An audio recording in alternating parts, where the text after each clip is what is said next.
Hola, bienvenidos. Un saludo para todos los que están conectados por acá y los que luego puedan ver esta entrevista en diferido en YouTube. Bueno, bienvenidos a este espacio que nos brinda la Asociación Española de Constelaciones Familiares y Sistémicas para este continuo de las entrevistas a los coautores del libro que se publicó en el 2020, La buena práctica en las constelaciones sistémicas. Bueno, pues hoy tengo el placer de entrevistar a Silvia Cabelka. Bienvenida, Silvia. Hola, Yeriana, hola a todas, todos. Bueno, mira, Silvia nos va a acercar con este artículo que está en el libro, bueno, una mirada de la pedagogía sistémica. El artículo se titula Constelaciones en el campo pedagógico, una herramienta en evolución. Y bueno, intentaré resumir su experiencia profesional para luego dar paso a conversar un poco y que ustedes también puedan hacer preguntas, aunque las preguntas las vamos a dejar hacia el final, pero que bueno, que podamos compartir, ¿no? Bueno, Silvia nace en Viena, es asesora psicosocial, coach y supervisora sistémica, fundadora del Instituto BER, Centro de Asesoramiento de Sistemas Humanos en Austria, traductora e intérprete licenciada por la Universidad de Viena, conoce el trabajo de Bert Hellinger desde 1994 y colaboró con él en la traducción de sus primeros libros en español, pionera en el trabajo de constelaciones familiares y sistémicas en España, en Austria también, ofreciendo formaciones desde el año 2000. Es miembro fundador y didacta de la Asociación Española de Constelaciones Familiares y Sistémicas, actualmente directora de la Asociación Austríaca de Constelaciones Sistémicas, autora de varios libros y artículos con la aplicación del pensamiento sistémico al trabajo de las constelaciones familiares y en el ámbito de la pedagogía. ¿Vale?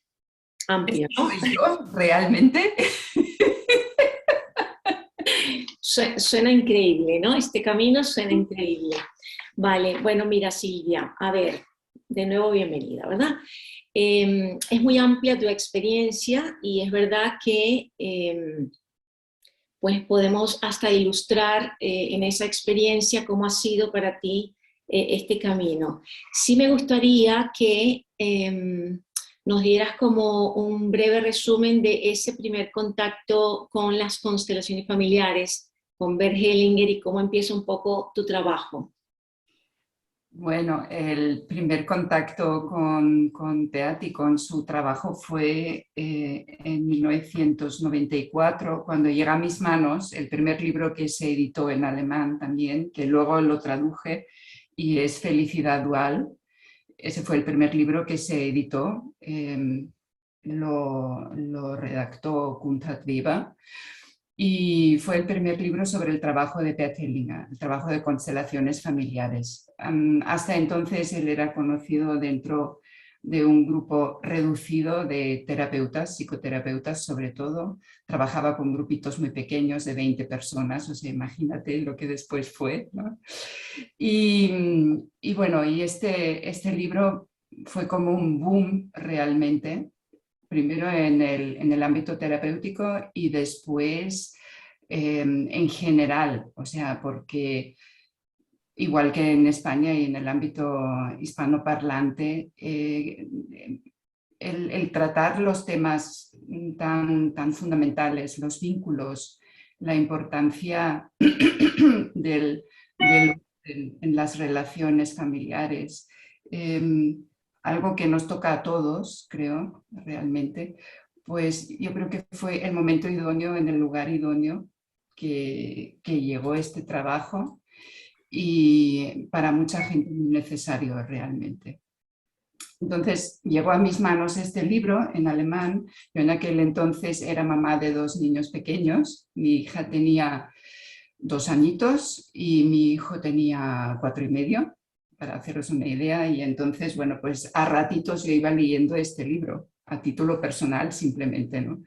Y quedé tan fascinada y tan prendada y tan impresionada también de que automáticamente, pues, me di cuenta de cosas que en mi propia familia pues necesitaban ser reparadas, que me dio ideas, me inspiró mucho. Y como yo de primera formación soy traductora, intérprete, pues para mis adentros yo pensé, si se pudiera traducir este libro al español sería fantástico, porque con la importancia que tiene la familia en la cultura hispanoparlante, mucho más todavía, más consciente que en el ámbito germanoparlante. Pero bueno, claro, eso fue un pensamiento, ¿no? Lo increíble fue que unos meses después fui a una fiesta personal de un psicoterapeuta, vivíamos en Viena en aquel entonces, y allí en la consulta veo un cartel, Bert Hellinger en Viena. Y yo, ¿qué? ¿Este hombre viene aquí? Yo necesito conocerlo, necesito ir allí. Y el amigo que nos había invitado dice, y un señor mayor en aquel entonces ya dice, ¿y qué pasa? Digo, no, he leído su libro y necesito decirle lo mucho que me ha movido y lo mucho que me gusta, y por otra parte, pues es que sería fantástico que se tradujera. Dice, bueno, pues si quieres te doy su dirección, porque yo fui testigo de su boda. Así. Total, que me dio la dirección y yo pues realmente me senté, escribí una carta a este señor desconocido expresándole todo lo que acabo de decir y hablando de la traducción. Y normalmente, bueno, pues una escribe una carta así y nunca más sabe nada, ¿no? Pero a los 15 días saqué una carta del buzón y me contestó personalmente diciendo que adelante, que en mayo del 95 iba a venir a Viena, que a ver si nos podíamos conocer, que ya le habían propuesto traducir ese libro al inglés y al castellano y que me pusiera en contacto con el editor. Y ahí empezó la historia, ¿vale? Y a partir de allí, pues luego él dio bastantes talleres en Austria y en Alemania en aquel entonces. Pude ir a muchos de estos talleres, trabajar con él personalmente también. Tuve el privilegio de poder hacer algunas constelaciones personales con él, pero sobre todo luego sumergirme en el trabajo de la traducción, que fue crear vocabulario donde no lo había porque no existía nada de esto. Y luego hablar con él muchas horas sobre conceptos que él explicaba en sus libros, porque primero fue Felicidad Dual, pero es que en total fueron 8 libros después, ¿no? Hablar con él de qué quería decir cuando decía según qué cosas, ¿no? Y fueron años realmente muy, muy intensos. O sea, esta fue realmente mi formación bueno, fue sumergirme a través de los libros, a través del idioma, a través de la traducción. Fue realmente sumergirme en ese mundo y en la experiencia, y luego atendiendo a muchas, muchas, muchas horas de talleres realmente, como presencialmente. Y luego en el 2000 ya nos trasladamos, o sea, con mi primer marido, que es español, nos trasladamos otra vez de Viena a Barcelona y allí empezó luego la siguiente etapa, ¿no? Que fue trasladarme a Barcelona y directamente empezar a traer a PEAT a España también, ¿no? O sea, ahí se abrieron todas estas puertas, inmediatamente vinieron luego las propuestas de hacer formación, o sea, de ofrecer grupos de formación, porque hubo muchísimo interés, y grupos de constelaciones, de autoexperiencia, de terapia. O sea, que fue bueno, no un camino, una autopista, realmente, que ahora, y cuando lo cuento suena increíble, ¿no? Pero en el momento fue una cosa tras otra, una cosa dio a la siguiente. Y bueno, tuve la suerte de estar en ese momento, en esa fase pionera y de recibir ese regalo. de esa experiencia y de esos aprendizajes. Sí. Claro, qué lindo. Es verdad, tomar de la fuente directamente. Sí, y cuando te escucho, o sea, digo, bueno, es verdad que qué privilegio. Y también nos deja ver lo que, bueno, ha pasado en mí y puede ser que sea algo común, ¿no? Es que conocemos las constelaciones familiares y de alguna manera tocan nuestra alma, ¿no? Es decir, este proceso individual que nos hace luego decir un sí, ¿no? Al camino, sea cual sea el área de aplicación. Sí, en tu artículo, cuando nos resumes un poco este comienzo, también nos hablas de cómo, yo no sé si hay una diferencia allí, pero cómo entras al campo de la educación, pedagogía, ¿no? Ujú. Bueno, esto fue un proceso personal simultáneo también, como ya os he dicho, en aquel entonces mis hijos eran pequeñitos, con lo cual pues era la edad de empezar a ir a la guardería y luego al cole. En ambos casos, tanto la edad preescolar como luego la escolar, elegimos colegios y tuvimos también la suerte de encontrar colegios aquí en Viena o de grupos que serían de pedagogía alternativa, una visión más holística de la pedagogía, con mucha implicación y mucho trabajo por parte de los padres también, ¿no? Que eso hay que quererlo, pero nosotros lo quisimos así y vamos, no me arrepiento ni un momento. Pero hubo un gran interés personal también en la pedagogía, en la manera que se acompaña a los niños y a los jóvenes en su crecimiento, en su desarrollo. Me importaba y me sigue importando muchísimo porque pienso que ahí es la raíz de muchas cosas que luego nos acompañan durante toda la vida. Y si esa fase es bien cuidada, bueno, pues es un tesoro, es una base sólida luego para toda una vida, ¿no?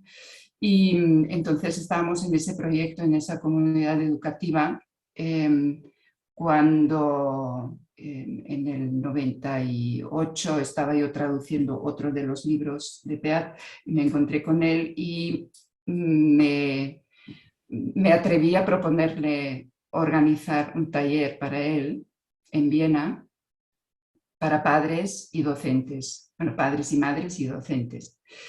Me dijo que sí inmediatamente.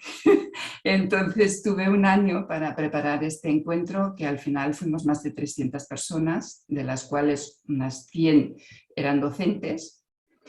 Y el taller lo titulamos, bueno, el libro que posteriormente redacté, eh, con la transcripción de muchos de los casos con los que Peat trabajó y luego artículos también de Marianne Franke, que en el ámbito de la pedagogía sistémica es archiconocida, y Sieglinde Schneider también, que también hicieron una tarde durante ese taller, lo dieron ellas como maestras y terapeutas.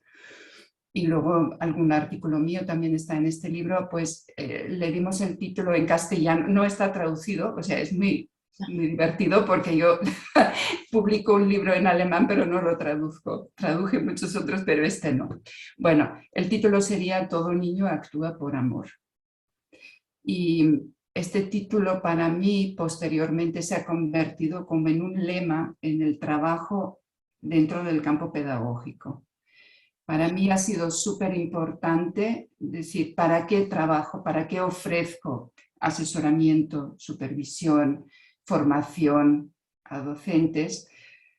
Era para ayudar a una comprensión más profunda, primero de este primer hecho, de que todo niño actúa por amor. ¿Qué significa esto? Claro, eran los casos con los que nos vemos muchas veces confrontados, son niños muy difíciles. Bueno, los llamados niños difíciles, ¿no? Que yo los renombro como niños en situaciones difíciles o con cargas difíciles, ¿no? Porque también desde la visión sistémica, desde la terapia sistémica, lo que sabemos es que hay pacientes índice, como decimos, ¿no? Que es donde aflora el conflicto, o donde se cristaliza el conflicto de todo un sistema, pero no es el problema del niño, y menos cuando es un niño, ¿no? Porque ellos son los más débiles dentro del sistema familiar, los más expuestos también y los más dependientes. Y yo siempre lo comparo como que son como el pararrayos donde sale la tensión del sistema, ¿no? Pero no es el rayo, el niño, no, mucho menos, ¿no? Entonces, mi intención y mi gran deseo siempre ha sido y sigue siendo de dar pie a esa comprensión, de alguna manera cambiar la mirada sobre estos niños, porque claro, desde la mirada de que ¡jo, qué pesado! ¿Vale? O qué imposible ese niño, y luego en consecuencia qué imposible esta familia, no hay Sí, nada que hacer, no hay nada que hacer. Ahí el conflicto se eterniza, o es más, se amplía más todavía, ¿no? Ya no es el niño, no, es que es el niño más su familia en conflicto y en batalla con todo el sistema educativo. O sea, horror, ahí no llegas a ninguna solución nunca, ¿no? Y, y de allí luego derivar, todo niño actúa por amor, pues dirigir esa mirada hacia el propio interior de los adultos, de decir, hey, nosotras, nosotros también llevamos niñas, niños aquí dentro que siguen comportándose de esta manera muchas veces, ¿sí? Por un amor a veces malentendido, un amor sacrificado, eh, que, que es todo menos libre en realidad y a veces va en contra de una buena vida como adultos, ¿no? Entonces esto para mí es un punto importante. Y, y así poco a poco, bueno, pues es que fue como decir, ¿qué se mueve en el sistema de una escuela? Desde esa experiencia cuando mis hijos eran pequeños, ¿no? Y luego más mayores, ver cómo colaborábamos los padres, las madres con los profesores o no, cómo era la relación con la dirección, cómo esta repercutía a nivel de los niños, cómo esos diferentes subsistemas que éramos, ¿no? Pues o se equilibraban, se compensaban o conflictuaban, ¿no? Y decir, ¿qué hace falta aquí? ¿Qué podemos aportar para que este gran engranaje vaya suave, ¿no? A favor de esta labor pedagógica, educativa, docente, todo esto, ¿no? sí, lo que dices es interesante porque además yo creo que con mucha frecuencia escuchamos que los padres vuelcan mucho la responsabilidad de un comportamiento, lo que sea de sus hijos, en los docentes y por el otro lado los docentes lo vuelcan sobre los padres. Entonces no hay solución igual y actuamos como islas, ¿no? Como... eh, y a mí me gusta, hay una frase que es cada quien en su lugar para poder educar y yo creo que tú también lo dejas muy claro en el artículo. El docente no es el padre de un alumno, ¿no? No es la madre de ese bebé, sino que él puede, desde el respeto a esa historia, ¿verdad? También mirar la suya. Y de nuevo aquí es un poco yo diría que es una recomendación en general en cualquier ámbito de lo sistémico, ¿no? Es ver lo mío y desde mi propio orden es que yo puedo mirar como con liviandad qué es lo que se me está mostrando, ¿no? Sí, y yo, o sea, soy una gran fan de la liviandad, como has dicho, ¿no? Del bienestar, de lo fácil, ¿vale? No creo en las soluciones complicadas ni en la ley del esfuerzo, no siempre tiene que ser así, ¿vale? Entonces, hay una frase también de un compañero y terapeuta muy conocido y constelador muy conocido que es Stefan Hausner, me imagino que Sí, lo conocéis todos. Él dijo alguna vez y se me quedó grabadísimo, dice, la intervención más delicada y más fina es el pensamiento. Eso es. Y claro, o sea, tú deja entrar esta frase, ¿no? Y si esto es así, ¿cómo soy más efectiva? ¿Cómo soy más de ayuda realmente? Lo Sí, primero y lo más importante es desde la actitud. Y esa, o sea, y no puedo engañar, no puedo, aunque yo quisiera engañar el exterior, no me puedo engañar a mí misma, no puedo engañar el inconsciente, ni el mío, ni el del otro, y claro. menos cuando se trata de niños que tienen esas 100.000 antenas, ¿vale? Para captar su entorno, y tú puedes hacer mucho teatro, igual no dicen nada porque se dan cuenta de que eso es como, uff, tocar puntos delicados o puede traer problemas, pero creer que los niños no se dan cuenta de que estamos haciendo una farsa es ridículo. Ellos se dan cuenta enseguida, con lo cual no nos podemos engañar, ¿vale? Y es esa actitud, siempre la pregunta es, ¿cuál es la actitud que ayuda? ¿Cuál es la actitud que libera? ¿Cuál es la actitud que aligera el peso? ¿Cuál es la actitud que trae una sonrisa a la cara del otro, por ejemplo, ¿no? O que abre el corazón y que haya ese contacto? Como esto de los padres, madres y maestros, maestras, ¿no?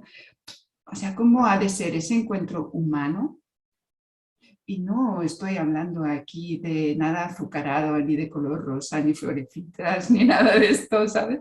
Sino a ese nivel donde tenemos una sensibilidad especial para nuestra propia dignidad, cómo nos hemos de mostrar, qué actitud tenemos que tener aquí dentro para que nuestra comunicación sea coherente y llegue al otro, ¿sí?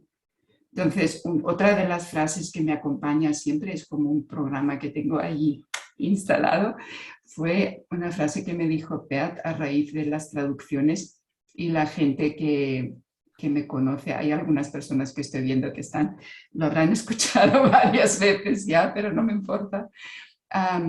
Él me dijo, a raíz de la traducción, me dijo, Silvia, no te fijes tanto en las palabras concretas, sino tú mira cuando traduces y cuando escribes una frase, qué mueve esa palabra o qué mueve esa frase en el alma del otro.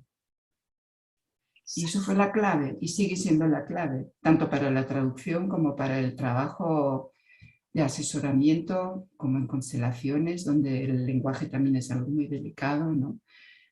Es decir, ¿qué muevo yo con mi lenguaje? Y también los gestos, los pensamientos, todo esto es lenguaje, no solamente las palabras, ¿no? ¿Qué muevo yo en el alma de la otra persona? Y es esto lo que quiero mover. Y lo puedo ver inmediatamente. ¿Sí? No. No, pues entonces otra cosa mariposa. O sea, es así, Sí, ¿sí? Entonces no se trata tanto de decir lo correcto o que si es bueno o malo moralmente, sino es eficaz para ese resultado que perseguimos. Sí, vale. O como decía Per también, ¿esto fortalece o debilita? ¿esto suma o no? Claro, Ya. claro. Sí, es muy interesante. Yo aquí creo que también es importante ver así, escuchándote, ¿no? Que eh, si imaginemos un docente, ¿no? No podemos tener como esta visión limitada a que si el niño tiene un problema, el resultado bueno va a venir de ese niño, ¿no? Tú también lo dices en tu artículo de una forma. Y tampoco es el docente que es que tiene que tener toda la herramienta, ¿sí? Quiero que nos hables un poco de esto que tú dices como una mirada más amplia, ¿no? No es el niño, el docente, el padre, es que hay muchos, es que hay mucho implicado. Sí, sí, mucho. Al principio, cuando de alguna manera, o sea, claro, en aquel entonces, cuando empezó a hablarse de pedagogía sistémica en España y en los países hispanoparlantes, yo estaba viviendo en Barcelona, ¿vale? Ya nos habíamos trasladado a vivir allí. Por eso quiero hablar de esa experiencia primera, porque es algo ocurrió algo muy diferente en España y los países de habla hispana que en Alemania, por ejemplo, y en Austria, ¿sí? Porque en Alemania y en Austria el pensamiento sistémico, es decir, la terapia familiar sistémica, llevaba desde los años 70, me parece, o así, funcionando, y el pensamiento sistémico como filosofía, como cosmovisión, ya se había trasladado al ámbito pedagógico antes de conocerse el trabajo de constelaciones. En España y los países de habla hispana, lo que yo sé es que todo eso llega a la vez. Es decir, pedagogía sistémica es un término que empieza a usarse, se acuña en relación a las constelaciones, al trabajo de Bert Hellinger. Con lo cual llevó a mucha confusión durante mucho tiempo, y creo que para algunas personas todavía, que relacionaban sistémico a familiar, ¿sí?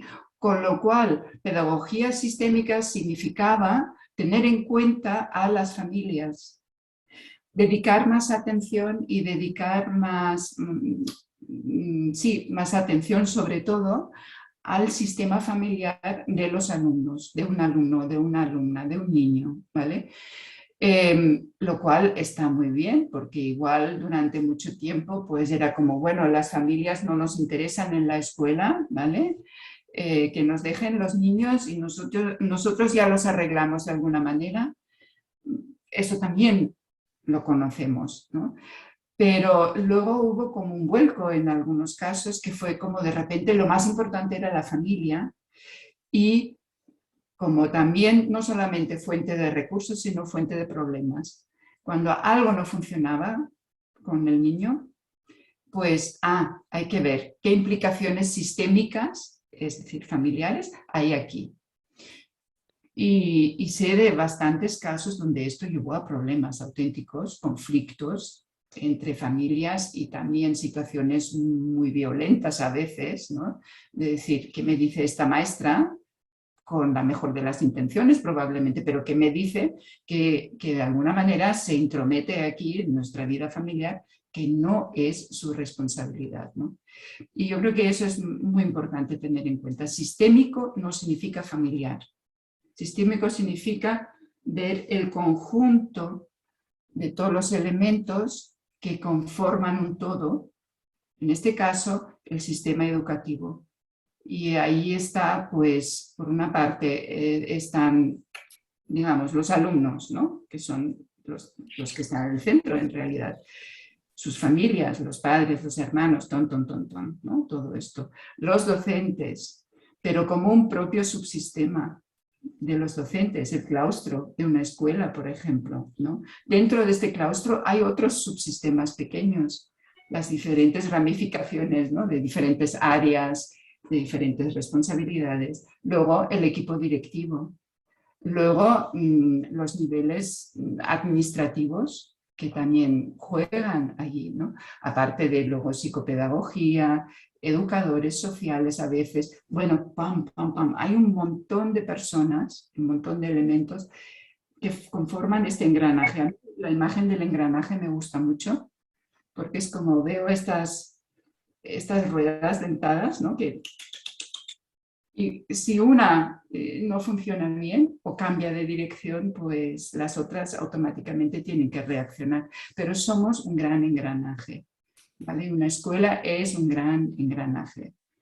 Y cuando hoy en día trabajo con constelaciones, después de esta experiencia, de estos malos entendidos y ver las fricciones que esto causó, me ha sido muy importante llevar las constelaciones más al ámbito de la supervisión propia para los docentes, de su labor y de su función como docente o como tutora con su grupo clase, con su relación con sus compañeros, por ejemplo.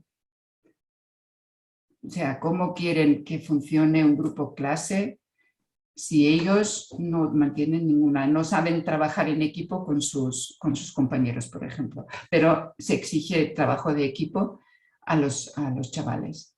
Si los adultos esto no lo saben hacer, esto no es creíble, ¿vale? Y esto va a tener una influencia. Entonces, es muy interesante mirar a ver qué se mueve en el claustro. Y esto es delicado porque, claro, es un ámbito sagrado, casi secreto a veces, ¿no? ¿Verdad? Entonces, bueno, tienen que estar dispuestos también a mirar estos ámbitos, pero al menos lo señalo. Digo, no, el problema no son los chavales indican dónde puede haber problemas. Y igual hay una parte que es de las familias, claro, pero ¿cuál es la otra parte? ¿Y dónde podéis poner vosotros la palanca? Es decir, ¿qué os toca a vosotros? ¿Dónde es vuestra responsabilidad? ¿Cuál es vuestro ámbito de actuación? ¿No? Es como cuando trabajo en sesión de asesoramiento con personas individuales, ¿no? Y me vienen con algún problema de relación o de familia. Bueno, pero ¿cuál es tu rol en este tema? Porque esto es lo que tú puedes abordar y esto es lo que es tu responsabilidad y esto es la buena y la mala noticia a la vez. Porque la mala es que no puedes dejar la culpa, entre comillas, ¿no? En los demás. La buena es que puedes hacer algo. Entonces vamos a mirar qué puedes hacer tú. Y con los docentes pues procuro hacer lo mismo. Y luego para mí es importante usar las constelaciones en estos casos, o sea, depende, claro, si trabajo con un grupo de docentes o si trabajo en una sesión individual con una persona que me viene a supervisión. Es muy diferente, ¿no? Pero para mí tiene que estar claro cuál es la demanda, antes que nada. Y la demanda normalmente es una demanda del campo pedagógico y no del campo familiar, ni siquiera del personal. Con lo cual muchas veces primero aclaro cuál es el organigrama, cuál es la posición de la persona dentro de ese organigrama, cuál es su cometido, cuál es su tarea dentro, para qué la han contratado. A veces cosas tan simples. ¿Qué pone en tu contrato laboral? Ah, pues es esto, no más, ¿eh? No, todas estas cosas que tú piensas que también has de hacer. No, quédate con lo tuyo, por ejemplo, ¿no? Y una vez estamos en ese terreno que es más objetivo, que se vive como menos peligroso, ¿vale? Porque no es tan la emoción y lo personal. A veces aparecen como patrones que digo, bueno, esto igual es un patrón más antiguo, ¿no? Sí, probablemente. Bueno, pues si quieres lo miramos en otro momento, en otro contexto. Cuando tú me lo pidas, yo te lo señalo, pero no voy a ir allí, vamos, a saco, porque estaría como pasándome del encargo que me han dado. Entonces también allí es como, yo creo que es también hasta cierto punto dar ejemplo, porque si yo respeto el acuerdo que hemos establecido sobre qué vamos a trabajar, ellos también pueden aprender.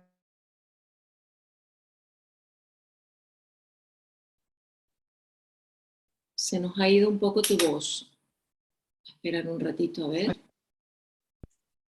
A ver, es que Ahora sí, es que se había congelado, pero ¿se me había escuchado? no escuchamos la última parte. ¿Hasta dónde has escuchado? No, estabas hablando de lo que es para ellos el lugar que ocupan, es que no sé qué más. Hubo allí. Vale. Bueno, pues que yo hablaba de la importancia de tener clara la demanda.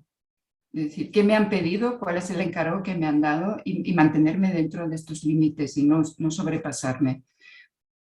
Porque creo que sería hacer lo mismo que a veces los mismos docentes hacen con las familias.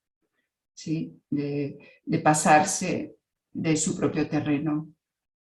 Es decir, bueno, yo soy docente, a mí me toca dar estas clases, a mí me toca estar en la escuela con mis alumnos durante estas horas, pero lo que ha de hacer la familia en su casa, yo no se lo tengo que decir, por ejemplo, ¿no? Claro. Y, sí. Sí, y allí también cuando hablas de un poco bueno, el organigrama, que también suele ocurrir en una organización, empresa o en una escuela, ¿no? Y es una empresa. Bueno, exacto, que igual es una empresa, pero esto de cada uno en su lugar, ¿no? Puedes encontrarte, me imagino que sí, que el orden está trastocado, ¿no? O sea, que puede haber un director que realmente no tiene esa fuerza y una persona más abajo que es el que ejecuta ese lugar, ¿no? Ese también es un trabajo, porque dejas de ver en el artículo, dices asumir el liderazgo y la propia autoridad, ¿no? Sí. Ajá. Sí, sí. Bueno, esto es un tema interesante en pedagogía o en el trabajo pedagógico, el tema de la autoridad. Esto cuando trabajo con docentes una y otra vez se me plantea o directamente lo planteamos dentro del programa de un taller o de un curso, ¿no? De hablar de qué entienden por autoridad y dónde la han conocido, cómo la han aprendido, qué ejemplos han tenido ellos o ellas, por ejemplo, y luego mirar a ver qué, otra vez, qué fortalece, ¿no? Qué debilita y qué fortalece. Eso a veces y muchas veces sí que son historias muy, muy, muy personales en este punto, ¿sí? Y eso Vale. hay que tenerlo claro.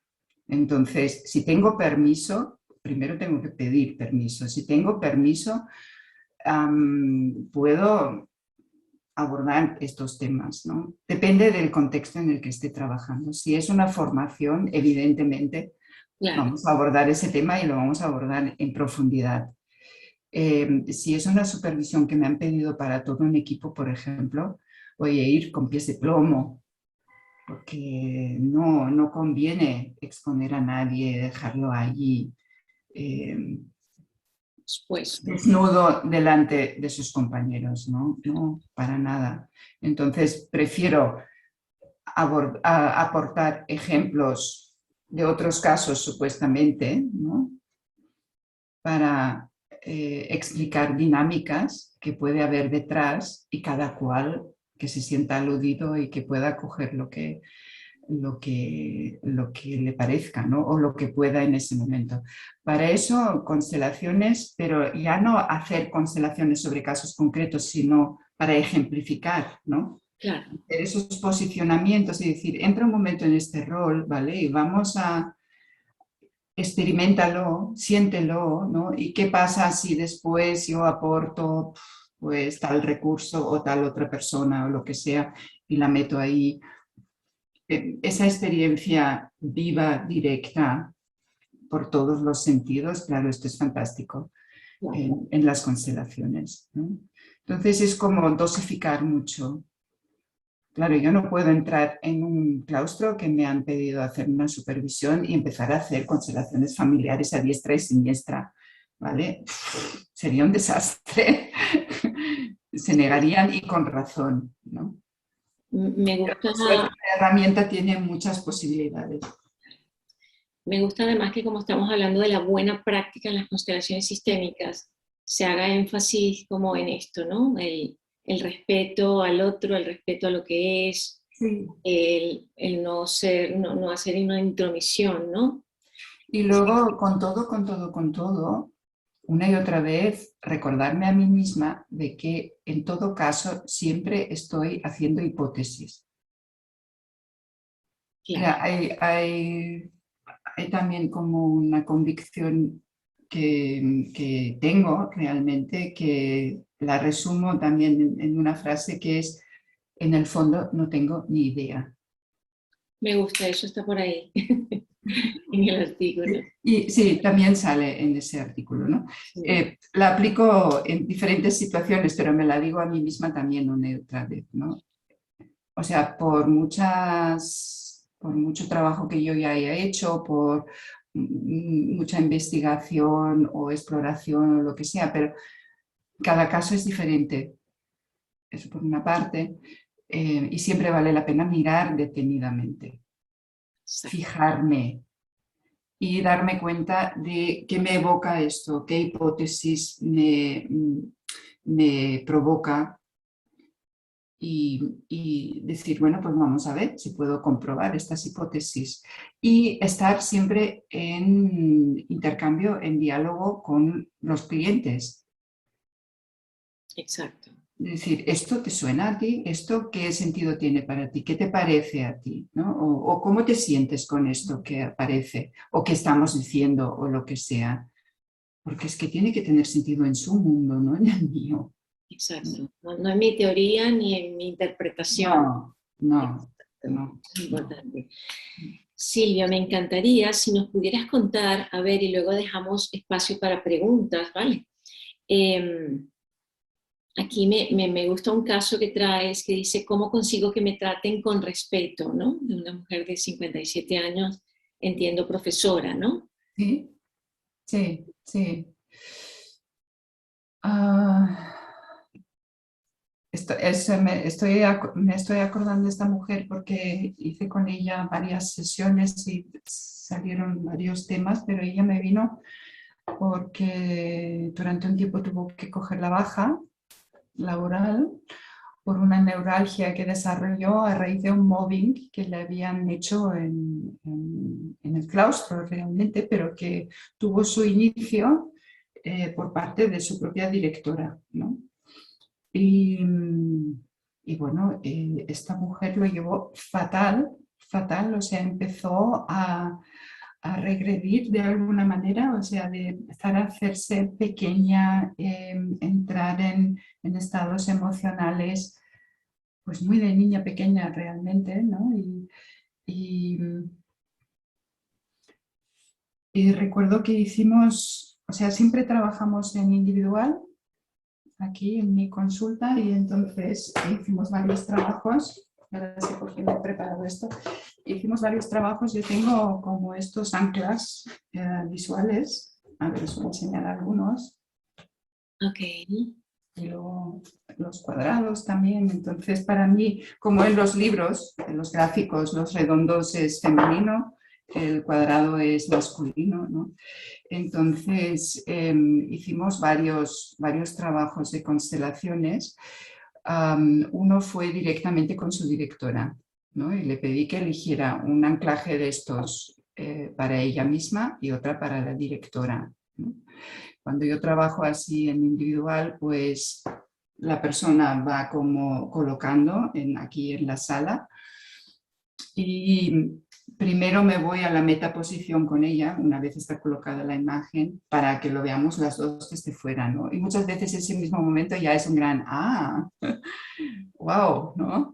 De verlo ahí fuera. Y es increíble lo que hacen estos tapetes o estos anclajes, ¿no? Solo, sin personas, todo lo que permiten observar ya, ¿no? Entonces, después le pido a la cliente, y en este caso también le dice así, que se ponga en su propio lugar primero, ¿no? Y muchas veces, normalmente, yo me coloco en las demás posiciones, ¿no? Y en este caso en la directora. Y hago como representante, ¿no? Y yo no suelo comentar en un principio lo que percibo, porque lo que me interesa es que la persona entre en contacto, que vea, que sienta, que experimente. Luego salimos otra vez a la metaposición y le pido que entremos, pero con las posiciones cambiadas, ¿no? Que ella entre en la posición de la directora y pueda experimentar cómo es estar allí y cómo percibe ella a la otra persona, ¿no? Y yo también me pongo en su lugar, ¿no? Y después salimos otra vez a la metaposición y comentamos, porque no quiero influir.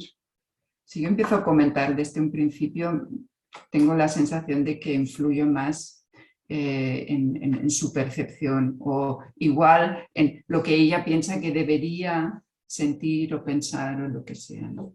En este caso, o sea, fue tan chocante que ella se quedó como una niña muy, muy pequeña, ¿no? Como, y la voz le cambió y todo.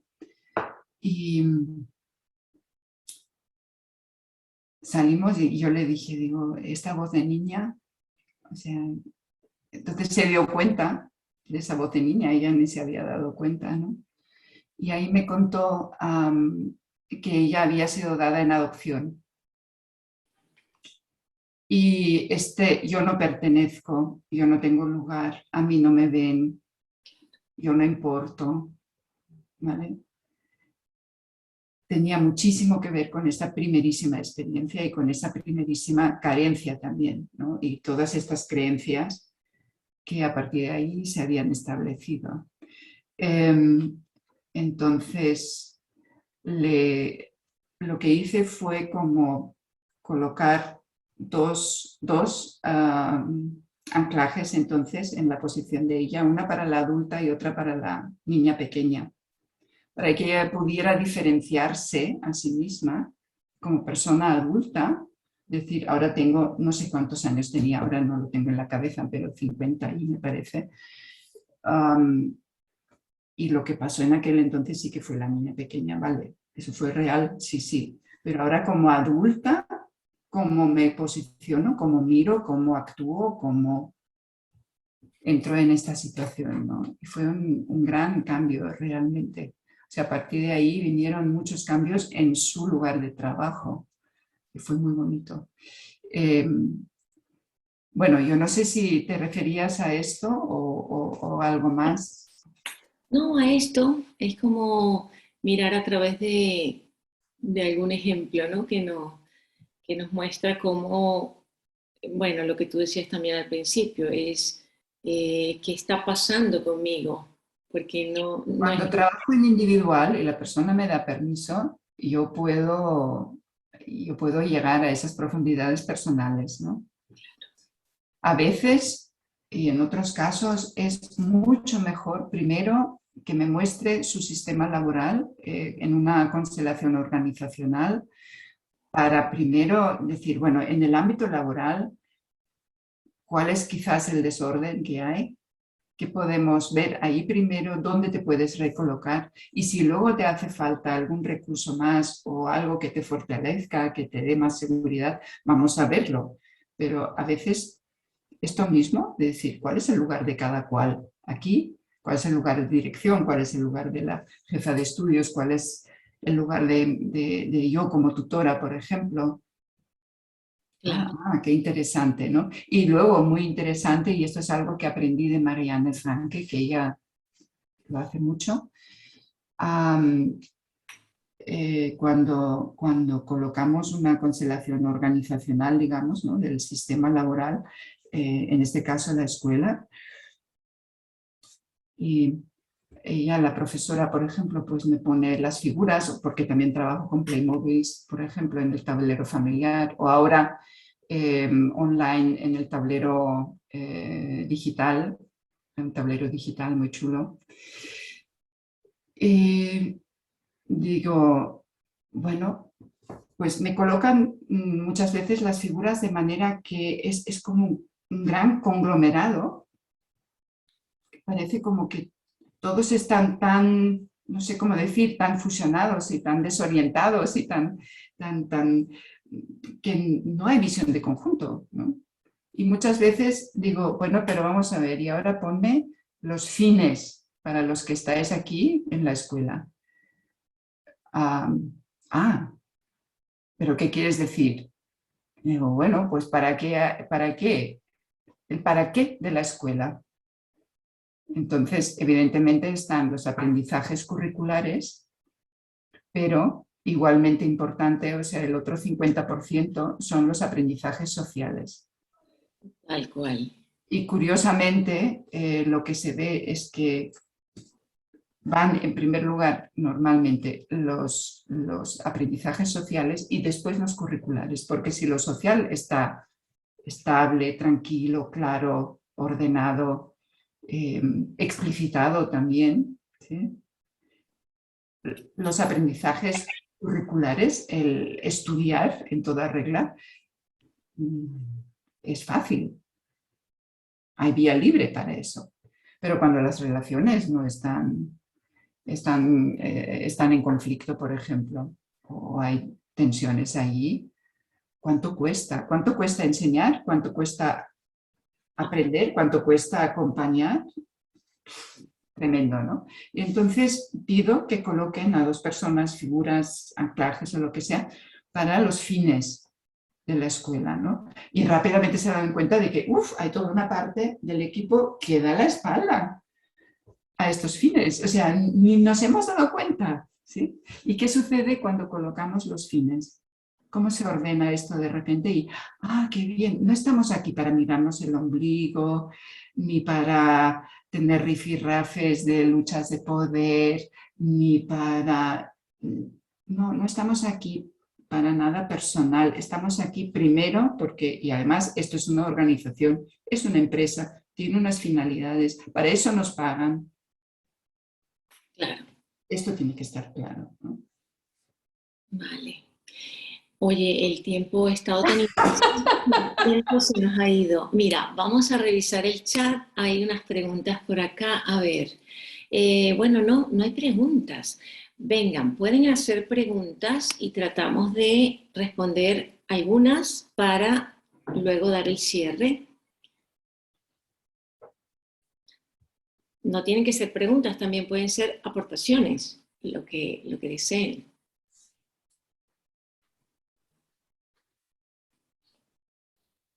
Mientras hacen o no preguntas, Silvia, me encantaría He hablado demasiado. Están asustadas. para todos en el chat está la página web de Silvia.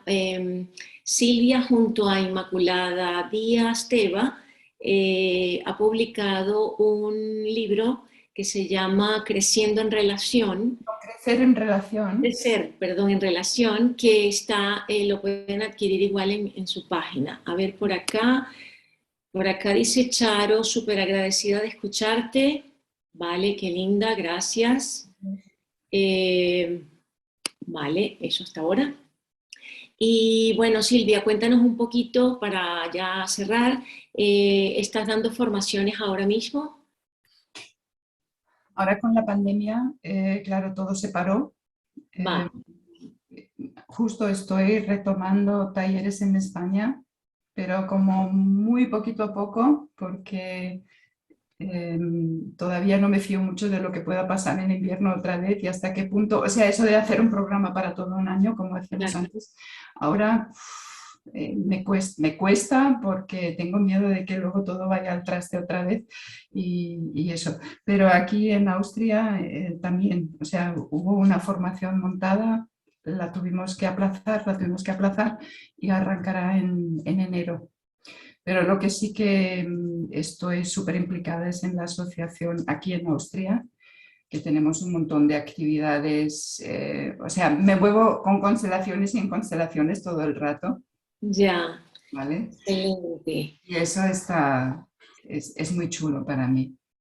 Sí, a ver, aquí dice de Lola Cayuela, muchas gracias Silvia, como siempre es un gusto escucharte. Gracias, Lola. Mira, para terminar, bueno, me gustaría recordar que este vídeo va a estar en YouTube, en el canal de la asociación, ¿verdad? Y que bueno, igual también el libro de la buena práctica en constelaciones sistémicas también se adquiere a través de la página de la asociación y de Amazon. Y voy a leer el último párrafo de tu artículo, que me encanta porque además es como si nos integra a todos en todos los ámbitos, ¿no? Silvia dice, estoy convencida de que entre otras las voces de este libro que este libro reúne, seremos capaces de transmitir que las constelaciones son imágenes que mueven y que se mueven, ayudan a desplegar potenciales y necesitan desplegar su potencial, transforman y se transforman. También nosotros estamos invitados a evolucionar con su evolución. Silvia, 1.000.000 de gracias, ha sido un gran placer tenerte y que nos compartieras de toda esta experiencia y que bueno, continuamos en esta evolución.